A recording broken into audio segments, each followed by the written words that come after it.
जय गुरु जी संगत जी, सारी संगत को जय गुरु जी। गुरु जी को मेरा कोटि कोटि प्रणाम।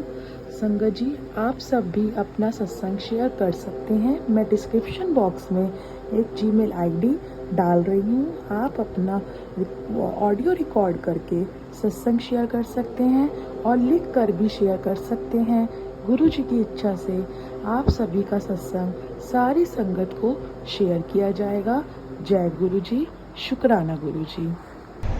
इतना बड़ा हॉल और उसमें गुरु जी के जहाँ गुरु जी बैठते थे, उनका आसन था, उसके ऊपर एक विंडो एसी और पीछे कहीं एक विंडो एसी और पंखे भी इतने सारे नहीं लगे होते थे। अगर दो पंखों के बीच में कोई बैठ गया उसकी तो हालत खराब, उसने तो पसीने पसीने, दो रुमाल उसके गीले हो जाते। हमें भी बड़ी गर्मी लगती थी, ऐसा नहीं है कि गर्मी नहीं लगती थी उस टाइम में, पर हमारा ध्यान ही नहीं जाता था उसमें। क्यों नहीं जाता था? क्योंकि जब गुरु सामने बैठा हो तो ध्यान इधर उधर कैसे जा सकते, तो गर्मी में नहीं लगती है। और इतनी गर्मी, पसीने आ रहे होते थे और कभी कभी तो गुरु जी एसी भी नहीं चलवाते थे, सिर्फ पंखे में कहते थे बैठो, और कई बार लाइट चली जाती थी, पंखा भी ऐसे धीरे धीरे रोता हुआ चलता था। तो वहीं पर आपको पता लग जाता है कि लोग गुरु को मिलने आते हैं और सच में ऐसी जगहों पे आते हैं कि वो सब कुछ भूल जाए। तो अगर हम ये सोचे कि हाय पसीना टपक रहा है, बड़ी गर्मी है, पानी पीते जाते, तब तो पानी भी नहीं मिलता था। तो पानी थोड़ी ना सर्व होता था हमको। जब गुरु जी थे छोले में पास में इतनी गर्मी होती थी तो कोई पानी भी नहीं होता था, सिर्फ चाय प्रसाद चलता। तो ये जो गुरु जी ने आप सबको बड़ी सहूलियतें दी हुई है, ऐसा नहीं सोचो कि बड़े मंदिर में, बड़े फंक्शंस में आपको इतनी गर्मी लगने भी नहीं देते, इतने बड़े बड़े कूलर्स लगा देते हैं, इतना बड़ा इतना अच्छा अरेंजमेंट होता है संगत के लिए। तो ये सोचो कि बहुत भाग्यशाली है। उस टाइम में तो कुछ नहीं होता था हमारे लिए, हम तो ऐसे फर्श में बैठ गए ऐसे करके। सो ये सोचो कि गुरु जी ने सबको जिसको कहते हैं ना बहुत सारी ब्लेसिंग्स दी हैं, आपको आराम भी दिया है बहुत सारा। तो इसलिए गर्मी सर्दी हो कुछ भी हो कोई फर्क नहीं पड़ता। ऐसे मैं आपको सर्दी की भी एक बात बताती हूँ। 31 दिसंबर था 2006 का, और उस दिन इतना कोहरा था 31 को कि मैं और ये आंटी सामने में इतना भी हमको नजर नहीं आ रहा था, इतना कोहरा था हमारे बीच में। और रात के 12:30 बज गए थे। पहले तो नाचते रहे, हमें पता ही नहीं लगा बाहर कोहरा है कि नहीं है। जब बाहर गए लंगर खाने 12 साढ़े 12 बजे, तो उस दिन क्या हुआ कि जब मैं खाने गई तो लंगर खत्म। तो मैंने कहा अच्छा, तो वहाँ पर एक पड़ी थी आधी रोटी, जैसे होता है, तो मैंने आधी गिराई खाई हुई। और मैं मन में ये नहीं सोचा कि आज तो लंगर की कमी हो गई, क्योंकि बन रहा था और हम मुझे तो पता ही नहीं कुछ भी कि और भी लंगर बन रहा है, इतनी संगत आई थी। एनीवे, वहाँ पंडाल में जाते हुए लंगर को ढूंढते हुए पता ही नहीं लग रहा था कौन सा काउंटर था। इट वाज इतना फॉगी था, इतना ज्यादा फॉगी। एनीवे, उसके बाद गुरु जी ने गरम गरम दूध पिलाया, वो बहुत बादाम श्रीराम डाल के पता नहीं क्या क्या उसके बाद पिलाए के बदल लंगर वंगर तो भूल ही गया। सो ये गर्मी सर्दी गुरु जी के आगे कुछ भी नहीं है। हम लाख कोशिश कर लें कि हमें लगा कि गर्मी लग रही है, बहुत गर्मी लगती है, बट आई थिंक गुरु जी के साथ उनकी ठंडक ज़्यादा है हमारे जीवन में। जब हम शब्द कीर्तन के आज बैठ के सुन रहे थे, आज ऐसे लग रहा था कितने दिन बाद ना कैद से निकला है ना। मुझे ऐसे ही लगा, ऐसे लगा जैसे आज तो वो दरवाजे उन्हें खोल के बाहर सारे घुस गए अंदर गए। आज तो सत्संग में थोड़े से जने हाँ जी ठीक है, मौका मिला, चलो चलो चलो। और सबको बोला नहीं हम तो कहीं जा ही नहीं रहे, अब क्या बोलो किसी को। प्रॉब्लम तो ये सब वैसे कहीं सत्संग हो रहा है, वो जो चुप्पी साथी ना जय गुरु जी बोला ना कुछ ओके आगे चलो, क्योंकि ना बोल सकते हो हाँ ना कुछ बोल सकते हो। तो ये भी जो समय है, आज उनका बर्थडे है गुरु जी का। नॉर्मली क्या होता है, गुरु जी के बर्थडे में बारिश जरूर आती है। ऐसे कई मौके आए कि मैं आपको ना छोटी सी बात बर्थडे की सुना देती हूँ। जिस दिन 2006 में जब गुरु जी का बर्थडे था, तो तब उन्होंने क्या किया था कि एक दूसरे फार्म हाउस पे इस बार उन्होंने एक्सपेरिमेंट किया कि लंगर रखेंगे। और जब वो लंगर रखे थे तो वहां पर ना इतनी बारिश आई कि वो पंडाल जो पीछे वाला गेट है ना 11 नंबर फार्म वहां पर था, और वहां से बड़े मंदिर से लेके हमें 11 नंबर फार्म पे लंगर करने जाना था, अब बिना चप्पल के। क्या बीमारियों से मैंने साड़ी भी पहनी थी। ओहो, मैंने कहा गुरुजी ये तो टेस्ट होते हैं, पूरी साड़ी उठाओ, कीचड़ से चलते चलते बारिश हो रही है, कुछ पता नहीं, लंगर नहीं गीला हुआ, उसमें तो सब लगा हुआ था, हल्की हल्की सी बारिश में लंगर वंगर सब हमने खा लिया, फिर वही कीचड़ से वापस गुरुजी के पास गए। सो उनके यहाँ तब बारिश हुई, फिर एक बार गुरुजी जब झोला छोड़ा, एक आई थिंक 2009 या 10 की बात है, 7 जुलाई के दिन कितने लोग तो मंदिर ही नहीं पहुंचे। आई थिंक 10-11 की बात है, मुझे याद नहीं कौन सा ईयर था। इतनी तेज बारिश, कुछ दिखाई ना दे ड्राइवर को, और मेरी तो पूरी गाड़ी भरी हुई, यू नो, वो कह रहे कब आएगा, सारे ट्रैफिक जाम। मैं कहा गुरुजी जो भी है पहुंचना तो है, चाहे कुछ भी हो। कई लोग गाड़ियां मोड़ के वापस आए, मतलब आधी से ज्यादा संगत वापस आ गई, हम आधे पूरे गीले अंदर पहुंचे, कोई परवाह नहीं। तो ये जो चीजें होती है ना, ये जो टेस्ट होते हैं, टेस्ट भी क्या कह लो, एक ठानने की होती है आपको मन में कि हाँ करना है तो करना ही है।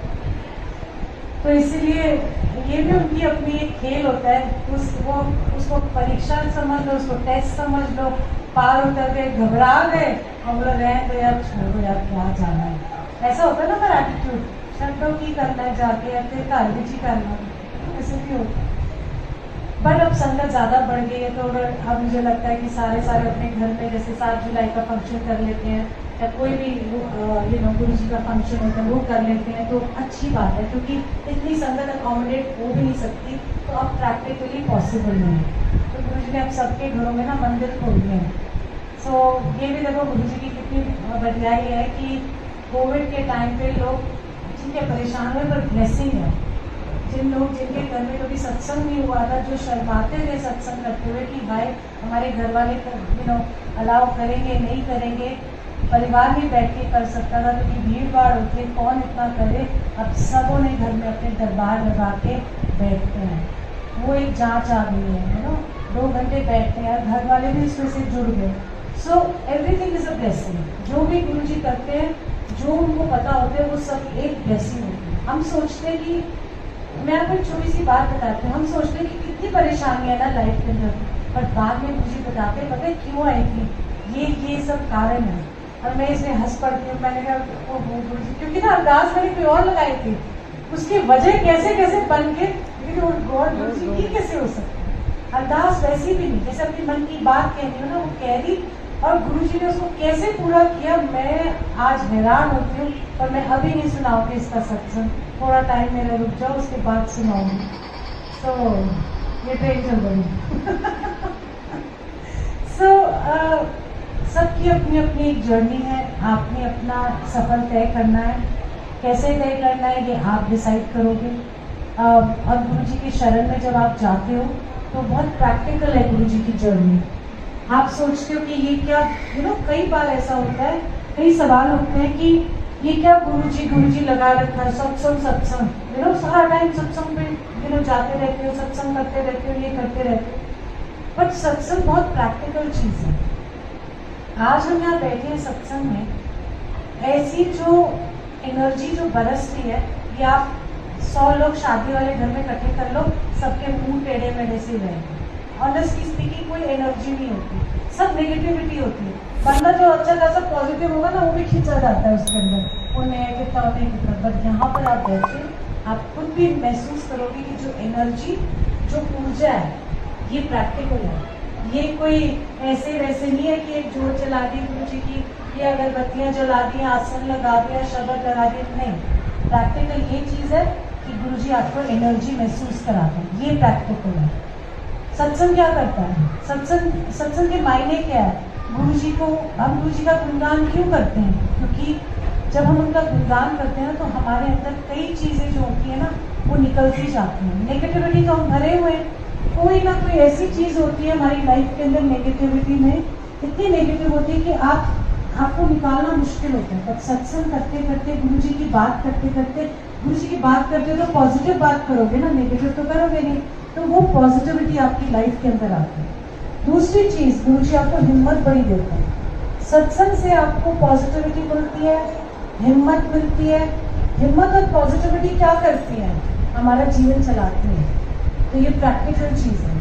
जो स्पिरिचुअल आप गुरुजी से जुड़ते हो, तो स्पिरिचुअलिटी आपको प्रैक्टिकल है। ये कोई ऐसे नहीं है कि आंख मूंद करके 24 घंटे सिमरन किया, वो चीज आगे आत्मा निकल गई और वो निकल गई, वापस आएगी, सैर करके आगे, ऐसा नहीं है। जब सत्संग में बैठते हो तो गुरु आपको देता है, क्या देता है? एक एनर्जी देता है, एक ऊर्जा देता है, एक आपको जीने की शक्ति देता है, ताकि आप रोजमर्रा के जीवन को आप निभा सको और हंसी खुशी उसको जी सको। ये है सत्संग का मतलब, ये है गुरु के पास आना। बाकी सब चीजें तो होती रहती हैं, आज नहीं तो कल किसी ना किसी तरीके से आपका कल्याण होना ही है। वो कहते हैं ना, इबादत करना गढ़ बनती है। आज किसी की बनेगी, नहीं तो कल किसी की बन जाएगी। सब अपने अपने सफर में चल रहे हैं। आज इसका हो गया, कल उसका हो जाएगा, परसों उसका हो जाएगा। तो ऐसा नहीं है कि गुरुजी की नज़र हम पे नहीं है। गुरुजी की नज़र 24 घंटे रहती है। वो हम संग रहते हैं, वो अंदर भी हैं, बाहर भी हैं। तो अगर आप ये बोलो कि सत्संग, क्या सत्संग, ये सत्संग के मायने है कि आपको एक जीने की उमंग देता है सत्संग, आपको सही दिशा देता है। आप जब सबसे ज़्यादा फंसे होते हो और जब आप गुरु के पास आके 2 घंटा, 1 घंटा, आधा घंटा बैठते हो, तो आपको ऐसे लगता है जैसे सारी प्रॉब्लम्स कहीं बाहर आप छोड़ आए हो, और जो आधा घंटा आपको चाहिए था, जो दिमाग की उथल पुथल को, गुरु ने वो शांत कर दिया है। और जैसे वो शांत कर दिया आपको, तो आप जब घर वापस जाते हो तो आप एक डिफरेंट तरीके से अपनी प्रॉब्लम्स को हैंडल करते हो, है ना। तो ये प्रैक्टिकल है, ये कोई ऊपर से ऐसे नहीं आ रही कि उन्होंने तश्तरी से गुरुजी ने आना है, बम बम भोले करते हुए गुरुजी ने आना है और बोला चलो चमत्कार हो गया। नहीं, गुरुजी आपको रोजमर्रा की जिंदगी में आपको एक जीने की राह भी बताते हैं, हिम्मत भी देते हैं और आपको धक्का देते, चल चल चल। जब आप बैठ जाते हो और देखना आपको गुरुजी धक्का देते हैं, तो चल कोई बात नहीं, मैं तेरे साथ हूँ, तू चलती जा।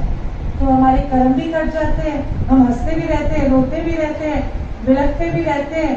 बट सबसे ज़्यादा जो ज़रूरी चीज़ है, जो इम्पोर्टेंट चीज़ है, हम सोचते हैं कि गुरु हमारे साथ चलता है। कितनी भी तकलीफें हैं, हमको ये विश्वास होता है कि गुरु मेरे अंग संग रहता है, चलता है, और मैं इससे घबराऊंगी नहीं और चलती जाऊँ।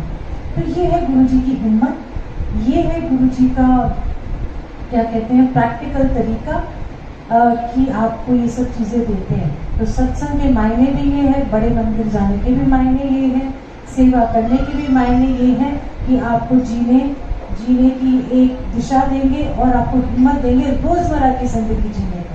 ये नहीं कि एक दिन बड़ा अच्छा लगा तो दूसरा दिन अच्छा नहीं होता। ये प्रैक्टिकल चीज़ें हमारे जीवन में है। तो गुरुजी भी हमारे वैसे ही प्रैक्टिकल हैं, इतने दयालु हैं। इससे ज़्यादा मैंने कहीं नहीं देखे, कोई परमात्मा सभी अच्छे हैं, बट मेरे को हमेशा लगता है कि मेरी तो पहुंच गुरु तक है, और जो वो देते हैं उसके अलावा कोई नहीं दे सकता। तो आज हम हर पल तेरा शुक्र मनाऊं, दिन रहने तेरे गुण गाऊं, तेरे चरणों की धूली को मैं सिर मस्तक से लगाऊं, तुझको